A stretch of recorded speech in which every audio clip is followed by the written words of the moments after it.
It's showtime.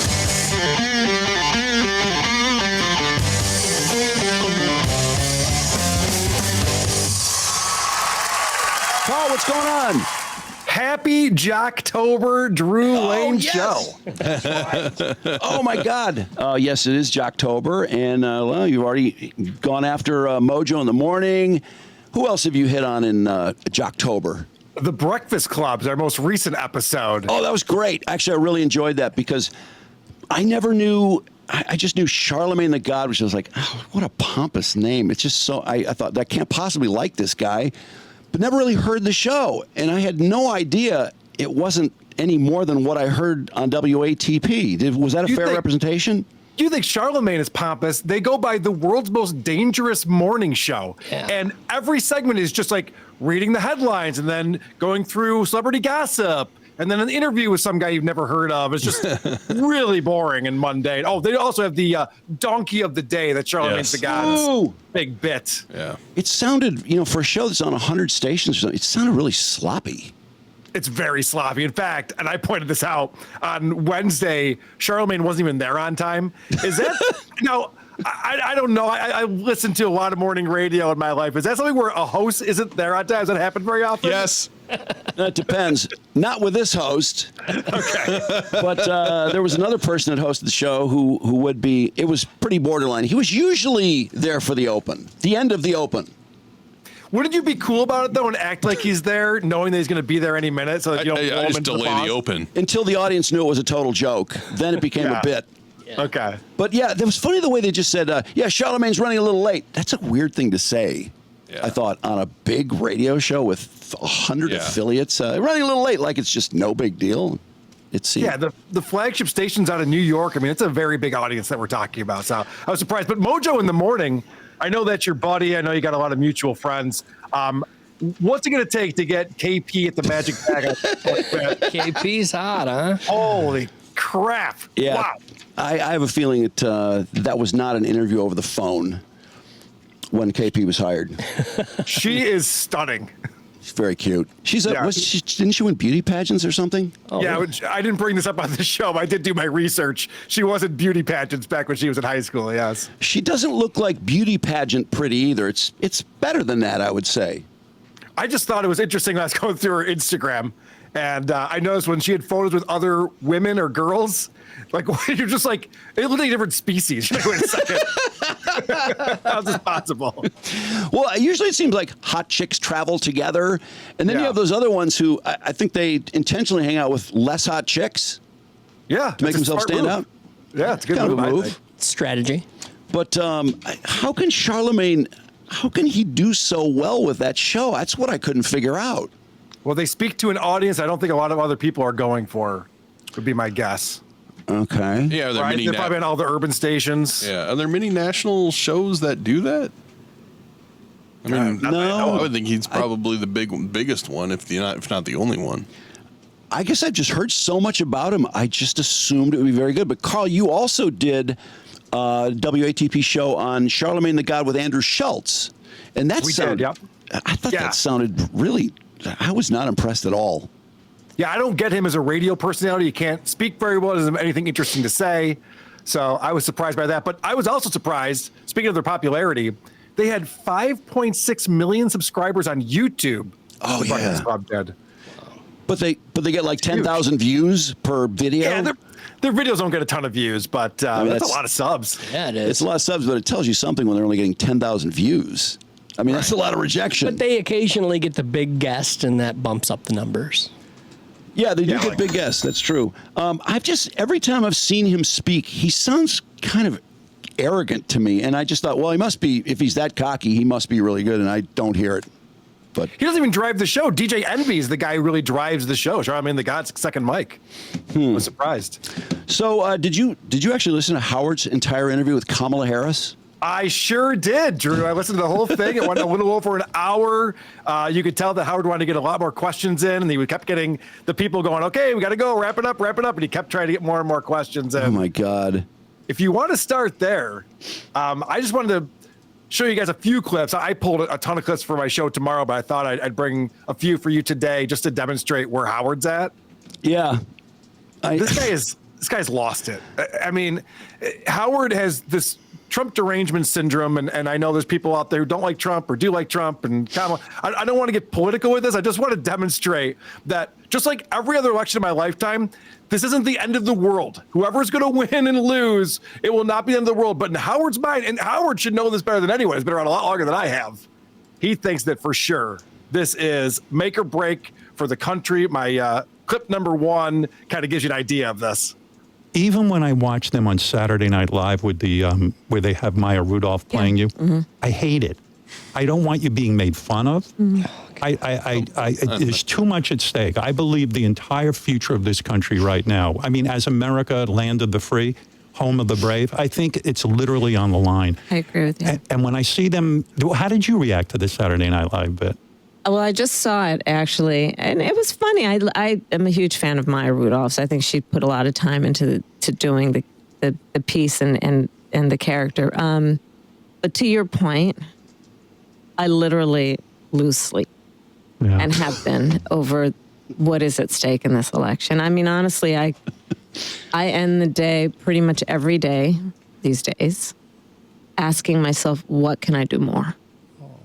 If there's one person that's going to be okay, it would be a multi-millionaire who's a straight white male. I mean, what does he fear he's going to lose? I know. The point I've made recently, I think Smartless we talked about, and some of these other shows, where the multimillionaires and billionaires in Hollywood and New York are the least affected by who the president is. Yeah. It doesn't change their lifestyle in any single way. Well, you know, this whole thing that democracy will end day one, you know, because he said that once. He said, well, end day one when I do this. He meant just for doing one thing, and they just use that because that's a clip they can use.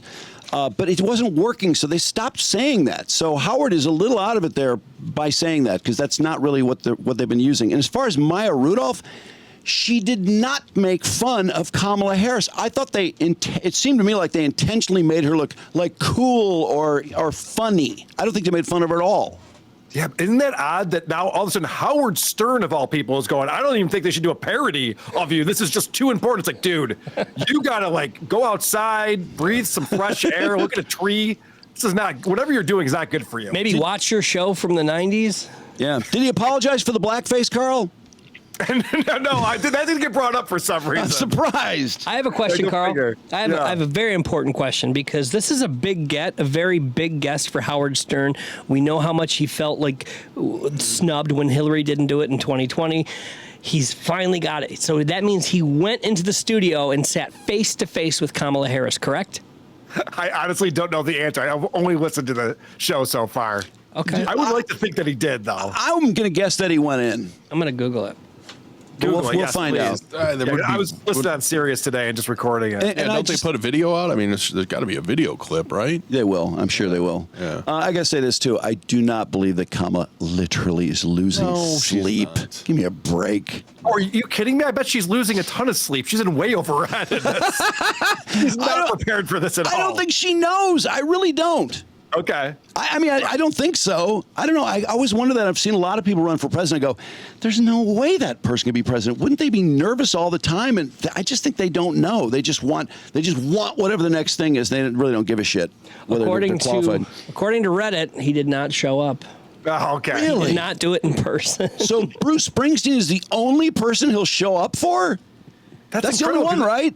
Because it was at 1 o'clock today, too. It's not even like he had to get up in the morning and commute in. He could have taken his time. Well, there's COVID, so, you know. Yeah, no, that's right. There's COVID. I forgot about that. So let's get to the real story of what's going on here, because as you guys know, he was all about Biden. He interviewed Biden. He thought Biden's the greatest president we've ever had.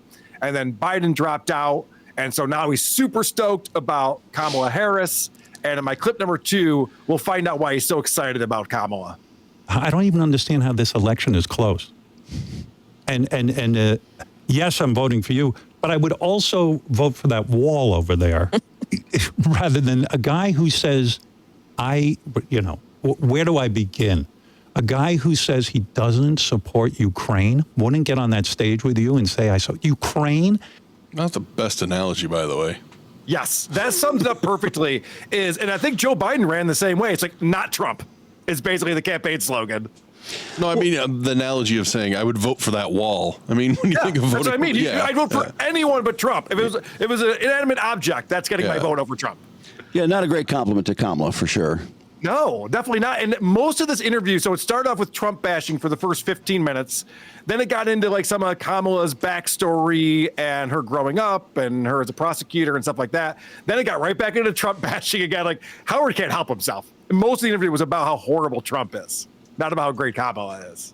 Did Kamala, did they talk about domestic violence at all? Because she actually brought it up on her interview with Call Her Daddy, and her husband has just been accused of striking a woman at the Venice Film Festival. And I thought, Kamala, did you forget that that's in the news? I mean, surely they know that, right?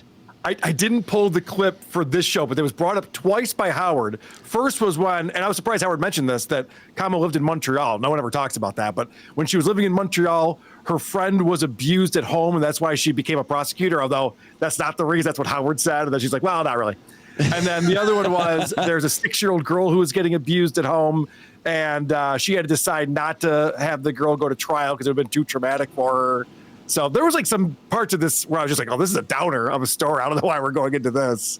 Wow. I know I should be long over this, but just to think of Howard and how he would have discussed Kamala Harris in 2000 and how he's acting now. I mean, he would have shredded her. Oh, yeah. Especially when they were doing the Democratic debates before, Biden became the front runner in that. Nobody thought that she should be running this country at all. Oh, boy. So let's look at my clip number 3, because we're going deep now to find compliments about Kamala and her leadership skills. I found this to be nuts. I don't know. I've always, I'm the eldest of 2 kids. When I was 2 years, starting from when I was 2 years old, my mother would say, look after your sister. I've Well, that's leadership. That is leadership right there. That's like Stuttering John level. Since I was 2, I was babysitting my youngest sister. First off, you wouldn't remember that. You don't remember what your mom told you to do when you were 2. First off, I would think she loves to make up this shit about Kwanzaa and all this crazy shit that's never happened in her life. Wouldn't captain of the cheerleading team be better than that? Yes, for sure. Also, if a mom does say watch your sister when you're 2, they don't actually mean they're leaving for a couple hours. They'll be back. Yeah, I mean, did Howard ask her if she was left home alone? No, there was no follow-up to that nonsense right there. Sorry to hear that. Yeah. Really important. But let's get back to why this is such an important election. And my clip number 4, Howard spells out for us what Trump will probably do if he is reelected. What do you think, too, of these judges basically saying whatever Trump does in office is okay, including assassinating his opponents, because he's doing it for the good of the country? What? Who's he assassinating? Who's he threatening to murder? Well, that was a question raised in front of the Supreme Court, and that was a question given to his lawyer, and the lawyer said, "Well, it depends on the particulars, but it's possible." No, Sotomayor wrote in her statement when they voted for that. She's like, "This means that he can assassinate his opponents," and it's just not true at all. They did question the lawyer, and the lawyer's answer was kind of like, "Well, maybe depending on circumstances." Well, it has to be official acts within the core presidential areas of responsibility, and murdering people is not one of those. No one's allowed to murder American citizens. Well, I mean, Obama did. He did, which is nuts. The Clintons killed 33 people last count. I knew. All right, that's a good point. No, but books about that. But there's been drone attacks that have killed American citizens, overseas. So correct, and 2 of them that were actually ordered by the president, a father and a son. But is the idea that Trump is literally going to stick the gun and go boom and kill, I don't know, what's her name, Pocahontas or somebody like that? Is that that's what they think that is okay now? SEAL Team 6 or something like that. He just pulls them into the office. Hey guys, I got a fun mission for you today. We got to take his opponents out. In fact, Howard's so concerned about this. My clip number 5, he has a recommendation for Kamala should she lose this election. Let me ask you this. If he wins, God forbid, would you feel safe in this country? Would you stay in this country? Howard, I'm doing everything I can to make sure he does not win. But what if he does? How can you be safe? He's saying, "No, I'm just going to do whatever the hell I want. This time I know what I need to do." Howard, please promise to leave the country if Trump wins. Can you believe that? He's like, obviously, he's going to have you murdered if he wins the presidency. Did he really think Kamala's going to say, "Oh, I'm gone. I've already got a place lined up in Canada"? Yeah. What the hell do you think she's going to say? That's a ridiculous question. But tell me. I mean, you are watching propaganda without telling me you're watching propaganda. That's the reason why you'd get to that place. Shouldn't she just say, no, he lies about everything, so I think he's going to lie about that too, and just be overly confident about it? Like, that's just weak to run. Well, they can't say he lies about everything because they also want to use he'll be a dictator on day one. So they have to pretend that was him not lying, and then the other stuff is, so they can't bring that up. Both sides, they both pick and choose. Right. Let's skip to my clip 7 because, guys, I don't know if you realize this, but there is more riding on this election than just the future of America. With all this pressure on you right now, and you've got to win, you just have to. I really believe we're in for the darkest skies on the planet. Like the sun's literally going to go out. This is how I feel. You're going to be fine. No, the sun's going to go out if Trump's elected, Mark. Are you telling people to get out and vote? Come on. Jesus Christ.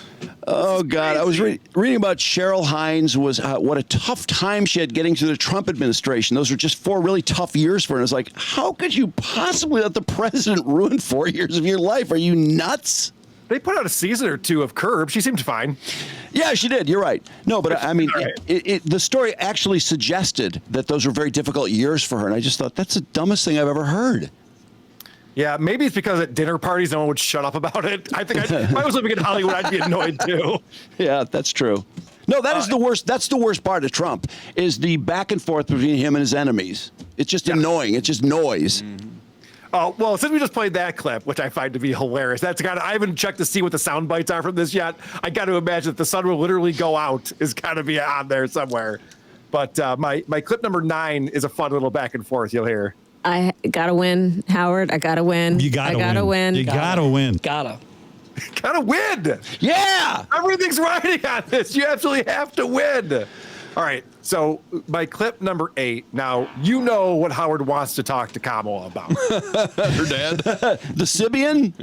not the Sibian, although Opie got a tweet out that actually got a lot of views and comments. I'm going to talk about it tomorrow on WATP, where he said, when are you going to start throwing baloney at our ass so we can skip through the boring interview? Low-hanging fruit, but people seem to like it. Yeah, Opie got some juice from this. Yeah, I don't think his company's been all that great on his podcast, to be honest. No, it's not the best. Let's go to my clip number 8, because this is what Howard really wants to talk to Kamala about, of course. And God bless you for doing this, because I'm really afraid that good people, bright people, are discouraged from going into public service now. They're like, I don't need it. I don't want to be threatened. I don't want to be told that, I'm for science and I'm an idiot. It's the whole thing is crazy. With all the pressure on you, is there you can't go to a therapist, can you, and say, yeah, I want to unload a little bit this here. This is my form of therapy right now, with me? No, but seriously, because there's still that one taboo in politics. If you go to a therapist, you're weak and you're probably insane. And to me, going to a therapist means you're sane. Like you're trying to work on yourself. I only wish Donald would go. Oh my God. So what's great about this is that's later on, it's about 45 minutes into the interview. He gets into you should really go see a therapist. And he's so out of it. He's so disjointed from reality. And then for him to be like, I'm in therapy, look how it's doing for me. It's like, that's crazy, Howard. Your therapist should be sitting you down and going, the world's not going to end. He already was a president for 4 years. You were fine. Everyone's fine. Get over it. No, he deserves the biggest refund in the history of therapy, for sure. He's a disaster now. It's a lawsuit, for sure. I can't imagine how many millions of dollars have gone over to this guy. He also used to sound like a hell of a lot of fun back in the day. I know he was a little off kilter, and I know he had a lot of anxieties, but he had a shit ton of fun too. Now he just sounds so paranoid. Yes, yeah, he's having zero fun. I'm going to finally reveal why this is. As I mentioned, he's getting news from a source that's definitely propagandizing him. You wouldn't be talking like this any other way. And so my clip number 6, he reveals this. How long do you go on the elliptical? Half an hour to 45 minutes. You're not bored out of your skull on that thing? I'm watching a variety of things. That's how I catch Morning up. Joe? So, yeah, He's sometimes. something, huh? Yeah. That Morning Joe. I love that guy. I do too. Joe Scarborough. Yeah. There you go. MSNBC is what Howard's watching, and that's the reason why he thinks the sun will go out and the world will stop spinning around if Trump is elected. Makes sense. Did you send me the clip of the MSNBC guy that got taken out on a date by somebody who's recording him? Yes, yeah, another one of these things where, and I don't like that type of journalism. Yeah, but the guy admitted that they're completely in step with the Democratic Party as a producer over at MSNBC, and that they're literally dumbing down their viewers. He even came out and said that. He's like, "Oh yeah, we're dumbing down our viewers the way they were covering the news and the Kamala Harris campaign." So it's like, okay, well now we know what's going on. They're like the media wing of the Democratic Party. I mean, he said that her talking points for the day are their talking points for the day, and they can't have anyone on that disagrees with the Democratic Party, or else the viewers get very upset and anxious. I mean, honestly, I don't think that it's even news. Didn't we know that already?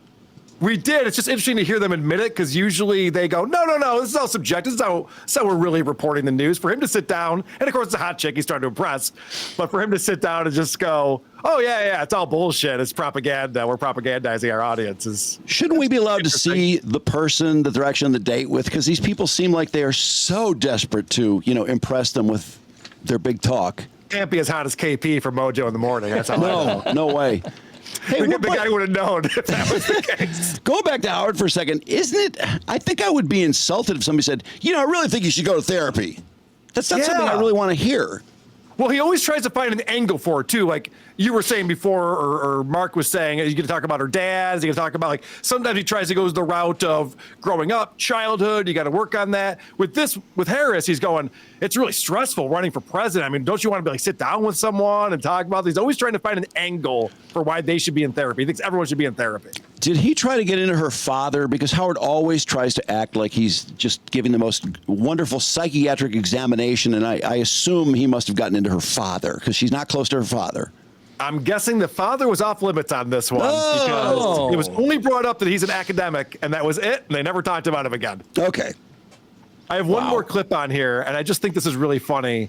What Howard says, my clip number 10, it kind of sums up how he's thinking. And I love you as Vice President of the United States, and I just want to encourage anyone who thinks similarly to me to vote, and if you don't agree with me, do not vote. Okay. That's always good. If you don't agree, do everything always agree with me, or else it's a bad thing. What's hilarious about this is these are the people who champion democracy. You have to vote for us if you love democracy. And at the same time, it's like, if you don't agree with us, do not vote, because that's not the democracy we want to live in. We want to live in a democracy where our guys always win. Okay, cool. Well, I guess maybe he's trying to preserve democracy, because we've heard that it's going to end day one. So there's that. I guess. It doesn't make any sense. You only have one choice if you like democracy. That's not democracy. It's the opposite. It's just so weird just hearing him like this. I mean, if you think back 2015 years, to think that in 2024, Howard Stern would be interviewing people running for president, kissing their ass nonstop, or the president for that matter, because he interviewed Biden, and making, like $80 million a year. And that's it. He's making an incredible sum of money. I just can't believe there's much audience there. First of all, he told all the Trump voters he hates them. Right. So they're gone. I would think they were already probably gone anyway. It's just such a boring show. Could he have picked up that many woke people to make up for all the people that liked the old Howard Stern that left? No, definitely not. He doesn't have the listenership that he used to. And it's interesting with this current media campaign that Kamala's on. She's going to The View in 60 Minutes and Howard Stern. It's like, I don't think that you're picking up any additional voters who didn't already know what your agenda is and everything, because she's just talking to the same people over and over again. Yeah, we were talking about this, and Mark was saying it doesn't really matter who goes where. People have already made up their mind. I think that's probably true. Well, I think the idea now is to generate excitement so people do vote, which is why she's doing it right now, because early voting has started in most of the swing states. I think that's really what it's about now, is making sure people do go out and vote. It's not really, I think there's a lot of people who are apathetic and just don't care about it. And if you could get on like a Joe Rogan or some of these shows where there's a huge audience, and if you make some good points, you tell people how you're going to help them, maybe you could push some, but yeah, it is about just getting out the Making base sure people vote. Yeah. Yeah, I just don't. No one really talks about anything substantive, though. I know 60 Minutes tried, but for example, this whole electric car thing is a really big deal. To me, when I think about it, it's like, wow, they're really going to convert the entire country to electric cars. Isn't that a good topic to talk about for either one? If the left, if they believe in it so much, wouldn't they want to talk about it? If the right thinks it's stupid, which I think a lot of people do, wouldn't that be a good topic? I haven't heard Trump say one word about it. Yeah, that's a good point. That was a big part of the agenda just a few years ago. I wonder why that went away. Maybe because I don't know. Because our infrastructure's garbage. Grid. Well, I do know this, that electric cars are sitting on the lots for about 90 days as opposed to, the alternative, which sell in about 30 days. So I don't think it's going that well, but I don't know. Trump seems so stuck on illegal immigration and, rapists and murderers and just talking about that nonstop. But there's a lot of stuff they could talk about. Electric cars are at a certain price point, too, where they're not terribly affordable for most people. I mean, Tesla's doing great. Tesla is actually doing pretty well. But look at the base price sticker of those cars. I can't afford it. Honestly, I think Trump could talk about COVID, too. Trump could say, you know what? Everybody wanted to, shut everything down. I want everything to be open up. I feel like history is maybe made the way I felt to be the right thing. Maybe I was more right than you thought. I mean, there's a lot of things they could talk about that never get a second of attention. I am surprised about that because Kamala likes to talk a lot about how they inherited this economy with this huge unemployment rate, and so they had to save the economy. And does anyone ever bring up the fact that the people who were forced to stop working were because of governors, not because of Trump? No, I mean, it's just... the counter would be, though, he didn't have a national plan. He let the states decide. He kind of punted the decision down. That's true. He wasn't getting the best help from his team on that. Yeah. It's just that I know Biden used to say, oh, the economy was on its back. And I didn't think the economy was on its back. I mean, people were going back to work. I understand that part, but I don't know. I just feel like that doesn't really sell. Well, I mean, we were on look how many people were screaming about a recession. So it must have been on its back to some point. I just thought people were going back to work, basically. I mean, I didn't feel that way. Maybe a lot of people did feel that way. Well, since we're talking about this, I did bring just a couple of woke dad clips. Good. Great. Beautiful segue. Right beautiful segue. I love it. Woke dad's very difficult right now because all he's talking about is politics and the election, and it's very annoying. So I went through a ton of videos. I didn't really find a lot, but I thought what we should play is, again, it's interesting to see what the people think Trump's going to do that is so evil. And that's my first TikTok here. All right, let's see. For Kamala Harris, and I want to be really clear as to why I'm voting for Kamala Harris, and there are a lot of reasons, but this is pretty specific to me and my family. I'm voting for Kamala Harris and Tim Walz because both have a history of protecting people in vulnerable communities. And not only is this art studio intended to support kids in vulnerable communities, but I have 2 kids in the LGBTQIA community. You do? One candidate who suggests that he's pro-life doesn't believe that my son deserves to be here, doesn't believe that my son deserves a safe place in his society. What? His society screams post-apocalyptic hell to me. It seems like an uninclusive place where people are going to be hurt and other people are going to be free to bully. You know who those free to bully people are? People that fall into my demographic, cis, straight, white, men. We've had enough of that. Yeah. We've had way more than enough of that. And we're not going back. There is the beating up trans bill that Trump is trying to push through Congress once he gets elected. I know. There's so many people that just want to beat the shit out of LGBTQ and trans kids that are artistic. I mean, it's so much fun. Once it's legal, I'm swinging. Dan goes, he doesn't think my son deserves to be on Earth. Wait. When has Trump ever said that? I'm confused. He said, did he say he's pro-life? I mean, isn't the feeling that Trump is against abortion, so therefore he's for life, I suppose? So wouldn't that mean that he wants his kid to be there more? Honestly, I don't know what the argument is. These people are watching shit. They're getting brainwashed by something because it doesn't make any sense to me. No, it's a very weird statement. All right, let's switch off politics because I got one more video from Dan Alexander. Oh, only one?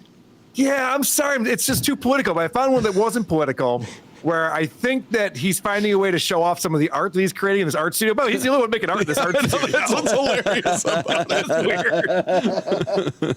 I truly doubt that anyone's going to see this video and isn't going to be able to relate in some way, because we all live in a world of imposter syndrome in some way, shape, or form.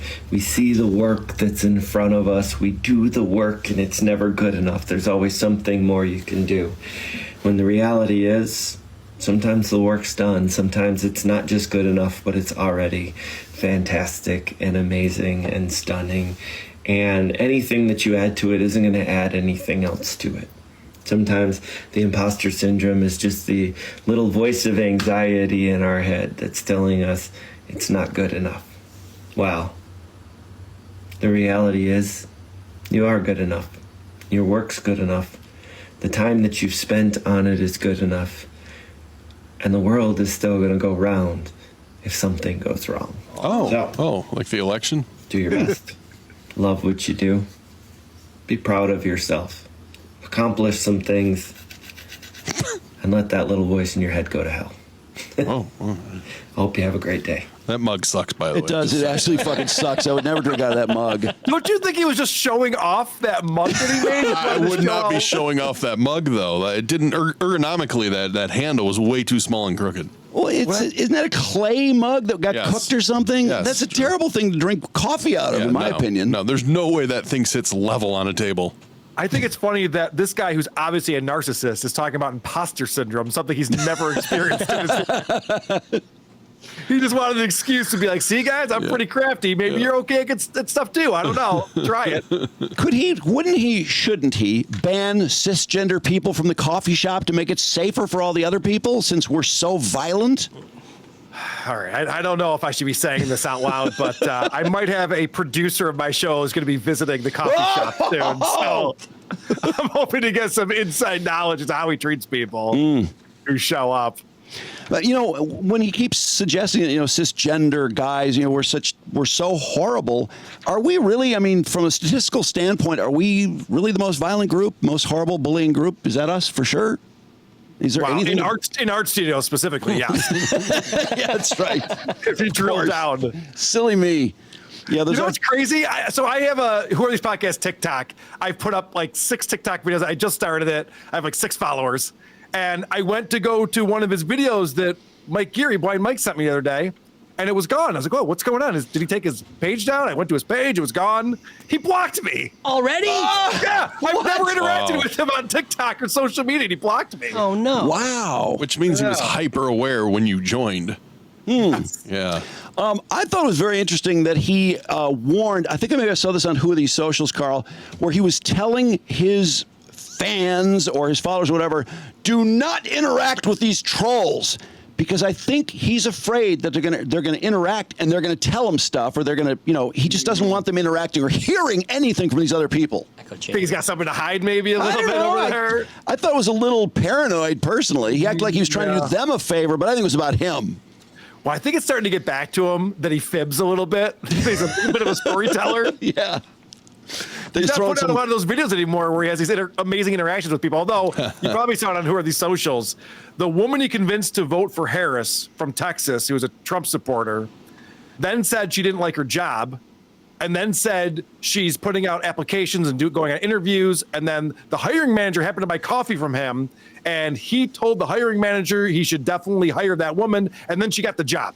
Did you see that? Bullshit. Yeah, I did, because the truck came in with the sticker on. He's like, oh, you work for that company? And he knew she'd applied. What a lie. Yeah. He goes, oh, what's your job there? I'm actually the hiring manager. Yeah, I do the hiring. HR. Oh, great. Well, let me tell you about this person who's a customer here that you should really hire. It was the most BS story yet. Yeah, surely you've heard of the position manager of hiring. That's me. Come on. So funny. It's such bullshit. And by the way, can you imagine being in the store while the clerk is talking the customer into voting for someone? How ridiculous. Yeah. Well, I don't want to spoil it, but if somebody shows up at his coffee shop, I said, this is the way you should start when you engage with them. I'm not sure who to vote for. What do you think? Let's see where he goes with that. Can Chris please, well, whoever, you remember talking about, Whoever, right. can they have an interaction with him and tape it recorded, please? Oh, Yeah, we got to get a video of this. I don't think he's ever had a customer. Yeah. There's no evidence of it. Actually, it'd be great to have video of him just watching the mobile coffee place for hours to see if he has other interactions. He's probably just back there on his phone making TikTok videos. Yeah, that's what all I day. mean. Yeah, I'd love to see, That'd be fun to see. and time the average wait by each customer too. We need some stats. Well, you know how they have that like on a drive-through, it's got the clock as to how long it's been since you've been served. I'd love to see that because his will be 15 minutes long. So that's all our clips, right? Well, I actually was checking out a show called TigerBelly. Oh, okay. Bobby For a very Lee. specific reason, guys. Back on September 19th, Bobby Lee, the host of TigerBelly, had a guest on. This guest is promoting some live tour dates. You might have heard of him. His name is Dane Cook. Oh, really? That rude man. Wow, Bobby Lee would have Dane Cook on. I'm a little surprised. Right. So Dane, this is his first time in 4 years. He makes a big deal about that. How he's not on the show very often. But he's there to plug some dates. Now, TigerBelly is a show that Bobby Lee started with his girlfriend at the time, Kalila Kuhn. Kalila's not on this episode. So it's Bobby Lee with Jules, who's a young Filipino woman, and Hami. And they have 935,000 subs on YouTube. This episode, like I said, from September 19th, has 295,000 views. Which is not a lot for a Bobby Lee show, actually. I mean, he usually does more than that, I think, doesn't he? Yeah, definitely. Yeah, Bobby Lee's one of the top podcasters. My point is that Dane Cook doesn't sound like a huge draw on that show, because I think they do 1 million sometimes. Yeah, this wasn't that riveting of an episode. Of course, Bobby made it all about him, but that's what he does. That's the charm of Bobby Lee. He's great. It starts out, Dane comes in, and he's talking about how, I just want the lighting that Whitney Cummings has when she's on your show. He's trying to do this joke about Whitney Cummings' lighting and how she always looks great. And so my clip number one, this definitely bombs, and then Bobby tries to save it and makes it worse. You know those sci-fi movies where like a transmission comes through space like 1,000 years after that society has now become defunct? That's No. Yeah. They hit the button and it's like the person's on the screen and they're like, I'm the last survivor of the USS Nespresso. I love when that happens. And it's kind of like that nice little. I love when it happens. Yeah. It's sort of like we're not using this anyway. No. I know. Is it the same as like a derelict ship? Sometimes it fucking bombed. It doesn't matter. They did. When I looked at you, she was like, cut the cord. So in Star Trek Next Generation, sometimes they run into a derelict ship. Yes. Right. That's like 1,000 years old. Right. And then there's like the one last transmission from whoever the captain was on the ship. That's right. Because this is a colonial master King Kong Kaya. Right. Anyway. Okay. It doesn't matter. What matters is we're back together. Oh my God. He looks bizarre, doesn't he? Does, yeah. He does. And they actually show a clip from him from 4 years ago when he's on the show. He's like, well, I didn't look good then. Okay. I actually give him a little bit of credit for knowing that joke was fucking terrible and just wanting to move on, but Bobby didn't let him. It happened a few times. Surprise, surprise. Oh, yeah, exactly. I don't think he looks better. I really don't. No. Because he doesn't. All right, my clip number two, this speaks for itself. I don't need to set this one up.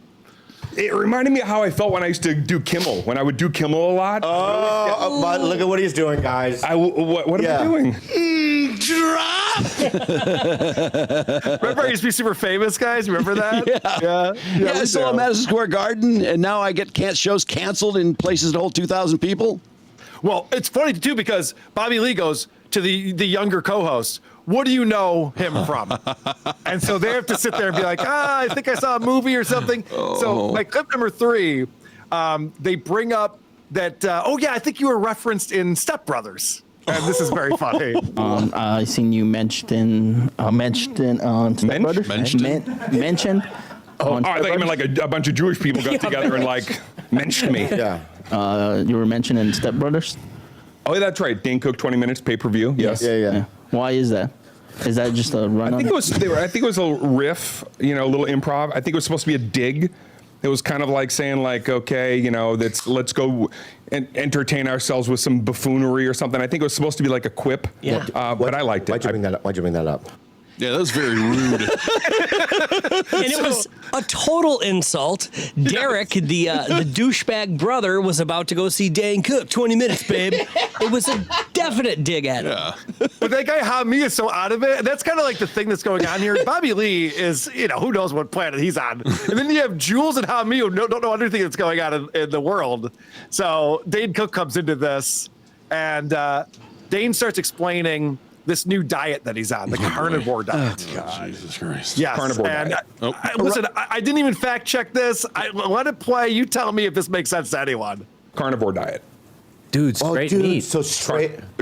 Literally only meat for the last 4.5 months. That's it. No veggies. Nothing. No. Veggies, I learned from my wife, who's certified in nutrition and everything else, is like toxic. We shouldn't even be eating vegetables. What? There's basically stuff in plants and vegetables that are like to protect those plants and vegetables, and they're not exactly things that the human body wants to indulge.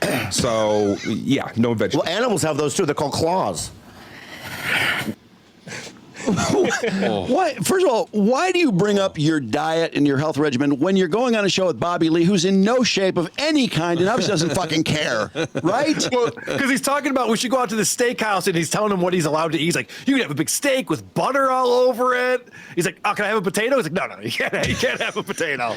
And they're like going through all the rules. But is that possible that vegetables are toxic and we shouldn't be eating them? But don't animals eat vegetables and then we eat them? So aren't the toxins in them, or do they get rid of them? That's a good point. I'm not aware of being told that we should stop eating vegetables. No, he's the only person I've ever heard to say. Well, he takes his health advice from his really, really young 19-year-old wife. Dane Cook's wife would know more than everyone else I hear from. I guess that's possible. He also believes that she thinks he's attractive and not just super rich.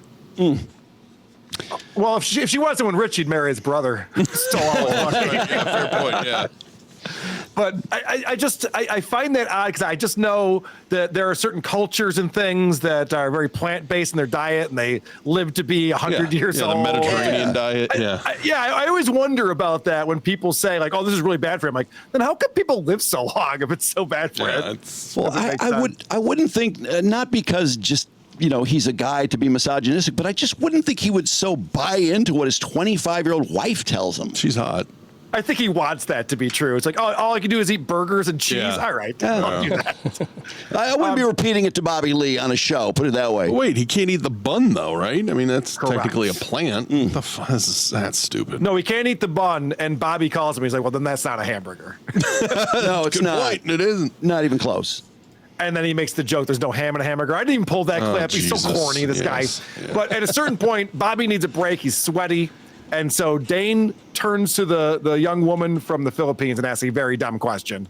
That's all I'm going to say. Fertilizer. I'm glad I wait every 4 years to come back and have to spit everything out that I've been thinking about for the last 4 fucking years. I don't know why I'm sweating, but I love it. You know what I mean? Well, I love you. I'll talk to these guys while you wipe up. So, Filipinos, North or South? I don't know. I'm not They don't have that. They don't have I'm that. not sure if that was okay. Oh, boy. Are you from North Philippines or South Philippines? It's like a bunch of islands, actually. I don't think that's how that works. North or South. Oh, what a fail. Ouch. Yeah. And then this is another funny one, my clip number 6, where he confuses Mark Maron with someone. It doesn't make any sense. What are you doing? Take my hand. What are you, Mark Maron? Yeah. No, did I say Mark Maron? I meant Howie Mandel. Got it. Let's do it again. Yeah. What are you, Howie Maron? Very good. Yeah, he's a little bit. Germaphobe. He's a little out of it. There's a lot of bombs going on. He's not. It's a tough venue, I would say, hanging with Bobby Lee for sure. But my clip number 7, he takes his headphones off and bombs again, and the look on his face says it all right here. Thing working. I don't know. I'm sorry. I'm just so. At a certain point, I had to take it off because I was getting this Bobby Lee and this Bobby Lee, and it was a lot of Bobby Lee. Oh yeah. Yeah. All right. So It was like spatial audio Bobby Lee. yeah. Here's. Oh. Poor Dane. Like, He's just trying too hard. Yes. Just no reaction from people. And there's not just the 4 people at the table. There's 2 producers. No, actually, there's 3 producers. Another one comes in to the camera shot at a certain point. So there's 7 people in that room, and they're giving him nothing. Nothing. No. And the look on his face is like he just got called out on strikes for the 4th time in the same game. He really looks upset. He's like, oh, the strike zone is this wide today. Okay, you say so. Oh, poor Dane.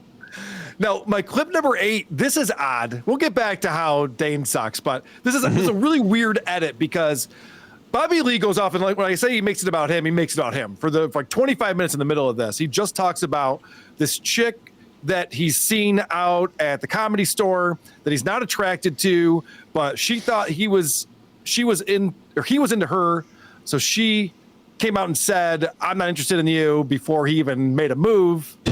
And so the way he's described this whole situation, she's going to know who he's talking about. Like, we don't know, but she is going to know. And so that's why this is a very odd edit. I don't think that's what she did. Yeah. I don't think, because that's never happened before. Is she pretty? It's very like Namaste. Wow, that was a bad edit. Wait, that's not just is it a rough edit, but the answer to the question just audibly doesn't make any sense. No. Right. So it's jarring right there. Yeah. If you're just listening to it, you're like, what just happened? You're watching it, you can see it was edited. Is she pretty? What did Bobby say to that he wanted cut out in post? Yeah. God, that's a great point. What was He must have said something brutal. What came out of his mouth? What was that? What did he say? Namaste. It's like, well, here, I'll replay it for you, just that part. Is she pretty? It's very like Namaste. Is she pretty? It's very namaste, which doesn't make any sense. Wow, that's weird. All right, so this guy, Hami. He's my favorite guy so far. He can't follow the conversation at all in this. Do you think like the looks go a long way? Because you just said something about what did you say? We have a transcript or something. If you guys want to, can we roll it back? He almost never talks. And then when he does, he's just like, yeah, well, what were we talking about? You guys. Is that the same guy that just remembered Dane Cook's name coming out in that movie, but nothing else? I love this guy. This guy's the best part of the show. He's such a moron. Was he really about to ask Dane Cook if looks matter on a woman? I think so. Oh, geez, Ame. All right. Now, my clip number 10, this gave me douche chills. And this is where I'm happy for you guys that Dane Cook did not come on this show. You're too good for him. Oh, okay. Oh, thanks. Yeah, because a lot of people, like when I broke through, I was like 28, 29, and I went from being a welfare kid from Boston. Then all of a sudden I was making money, and I'm like, I'm turning no into yes. I'm getting everything. I was there. I was there. The biggest comedian for about 10 years. I was there, and I remember watching it going, I saw the skyrocket. It was unprecedented. I knew it. I was like, this is way beyond. Him and I went to New Orleans, remember, with Vince? That's right. Yeah. So Vince Vaughn and back then. And so I knew I was there when I saw the explosion. And I'm telling you right now, there was no one bigger than him. That's right. It was insane. It was insane. Yeah. And it was like it was a long run. They are not. And it's not going on anymore. I don't know if it was 10 years either. Is it 10 years? I was surprised by that too. Was he the top comedian for 10 years? Because I know Dane Cook exploded. I own 3 of his CDs. I think we all do. Yeah. Oh yeah. I don't think it lasted for 10 years. I think people figured out pretty quickly he doesn't actually write jokes.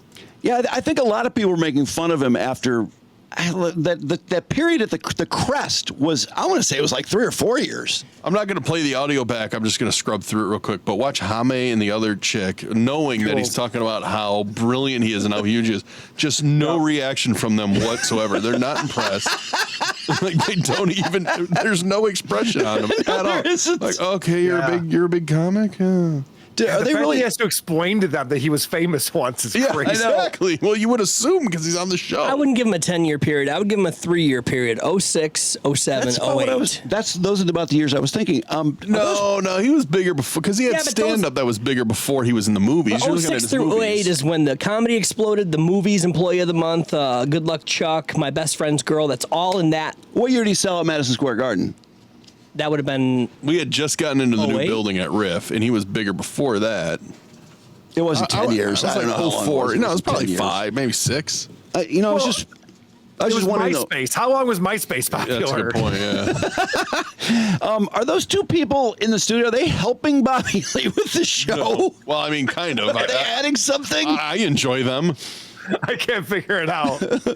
All right. Actually, there's another example of Hame not doing a great job. But before we get to that, my clip number 11, where Bobby Lee looks like he's wrapping things up. Now, I think that if Dane Cook would have come on the Drew Lane show, you guys would have promoted his show. that's coming up in the Detroit area. Apparently, he was concerned that he would not get the same promotion with Bobby Lee. I have to say, today's podcast was. Can we talk just a little bit about my tour? Yeah, we're not done. Oh, I thought you were wrapping up. No, Sorry. what the fuck, dude? No, you said you started to go into the fucking. I thought this. Yeah, I was podcast gonna segue into your tour. Fucked up. Awkward. Oh, ow. Ouch. Isn't that hilarious? Ooh. We just talked a little bit about my tour.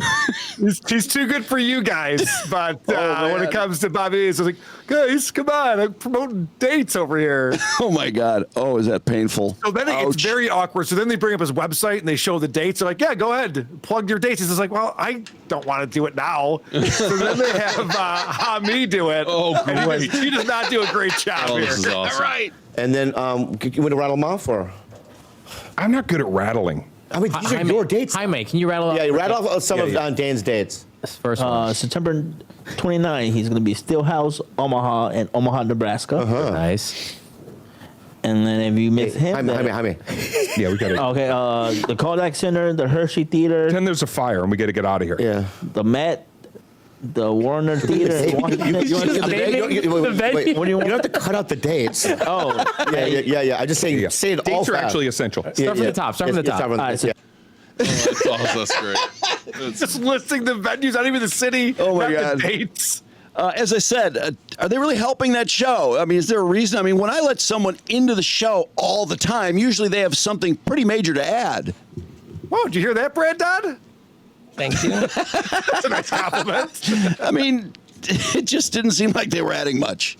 No, definitely not. I found it to be more entertaining than when Kalila's there. Because Bobby Lee with those two, it's a very weird dynamic. They both look like they're afraid of the microphones in front of them. Totally. They barely talk. And then Dane Cook, Bobby Lee just starts talking about himself, and Dave's just like, okay, just sitting and waiting to say his dates. Hey, you should promote his upcoming tour because he's coming to Rochester, New York in 2 days. You can see him Thursday night at the Kodak Center. And you know what, Brandon? I looked up to see if he had sold out. Plenty of tickets remain. Oh, really? Plenty of tickets in Rochester if you want to go see Dane Cook. Did he go on with Wheeze? Brother Wheeze? How would I know that? Yeah. Silly question. No, it's just interesting that, for him to tell Live Nation that, what do you say, we were rude to him? We were rude? So he claimed that we were rude, we were unprofessional, and he will no longer do interviews with us. Yeah, and I swear I was not rude to Dane Cook when I talked to him on the phone. I would just think he would want the interview. I'm Team Brandon on this. I'm anti-Dane Cook. I like that he's taking out Facebook posts. That makes me happy. I know. And they asked us one day in advance and then changed the time that day. You'd think we get a little bit of a break, but no. So now he's on our shit list forever, and we're in his shit list forever, and probably Live Nation's too. Oh, well. If only we had his phone number, we could be pranking him right now. Damn it. Hey, Carl, why is Kalila still on that show? I think that Bobby Lee is still in love with her. That's kind of what most people think about it. Yeah. He still thinks he might maybe fuck her if he keeps her on the show? It's pretty sad, yeah. Oh, God. She's terrible. She's the worst. And her other show, Trash Tuesday, is unwatchable as well. No, the Trash Tuesday, I remember when it first came out, Bobby Lee was the first guest, did like 600,000, 700,000 views. They're down to like 30,000 a show. I mean, they've lost like 90% of the audience. They also lost Annie Letterman, who I was arguably the most famous comic that was on there. She just left the show, so now it's just down to the two of them. So she basically has really on his back, her entire career is on his back, and he could just drop her, and that would probably be the end of it, right? Kind of? Well, she'd probably find someone else who wanted to have sex with her and put him on their podcast. Oh, I guess she could fuck somebody else with a podcast. That's true. Right. The Drew Lane and Kyla Coon show. No, thanks. I mean, I would assume she makes a lot of money doing those two podcasts. Yeah, I would think so, too, for sure. They have a ton of sponsors, a lot of ad reads throughout them, a lot of traction on YouTube, a lot of viewers. It's a weird way to get a career, but, I mean, I guess she could just have a sugar daddy. That might be easier. Well, I'll let her know that you're hotter than Stuttering John if you want. I mean, it's out there now. We all know it. No, it's official. All Twitter results are final. You know that. Well, that was great. I enjoyed that. Yeah, I thought you would. I was after the Dane Cook debacle. I was supposed to be on last week. Of course, Tigers, fucking awesome run, great game yesterday. I was excited to watch the game, and last night as well. But I was going to bring a Dane Cook thing last week, and then when we pushed it to this week, I'm like, no, I still want to talk about Dane Cook. Appreciate that. And you're going to do more with Howard and Kamala tomorrow on WATP. Oh, and that's one of the things Howard talks about. When you pronounce her name wrong, that is racism, Drew. That was racist. Sorry. Now. Although Joe Biden pronounces it wrong. Joe Biden. Yeah, everyone does. Yeah. Everyone has. It's not easy. So Joe Biden's a racist too. Correct. But yes, I'll be doing more about that. I also have Adam Bush on the show, who was on Buffy the Vampire Slayer. He's a big fan of the Dabbleverse. No, he's been a good addition. Yeah, he's a good co-host. He's a fan favorite for sure. He does a great job, and we're going to be covering a show called Brooke and Jeffrey. That's another morning show for Jocktober. Oh, excellent. I see them in the podcast rankings all the time. I was wondering about that show, so I'm curious to hear if you guys like them or not. I'm interested to see that too. I honestly, I couldn't believe that. I know you're friends with Mojo, but I can't believe they're still doing the War of the Roses bit every day. Everyone does. It's in every fucking market. Yeah. And the way Different they treat audience. it, like it's so, they're like, oh, and then what happened? Oh no, they're all concerned about it. I feel like a lot of people know this too. Like a lot. I mean, doesn't it seem like people know this isn't real? Most people. Only if you think about it. If you just drive and you don't care. I guess that audience is younger. Maybe they don't know yet. So But I think Brooke and Jeffrey have some old school radio bits as well. So I'll be looking forward to digging into that. What market are they in? San Francisco, I think. Yeah, I believe they do a podcast called Second Date Report or something, and that's something that all these shows do. And yeah, so there you go. Correct. Very good, Drew. Thank you, Carl. You should start doing it. Great job. We'll talk to you soon, and we'll see you on the 25th at the Magic Bag. Yeah. That is correct. In fact, we just have one more appearance on here, and then I'll be seeing you guys live in Ferndale. Looking forward to it. No, I'm psyched too. All right, guys. See you, Carl. See you, bud. Later. See ya. All right, see you.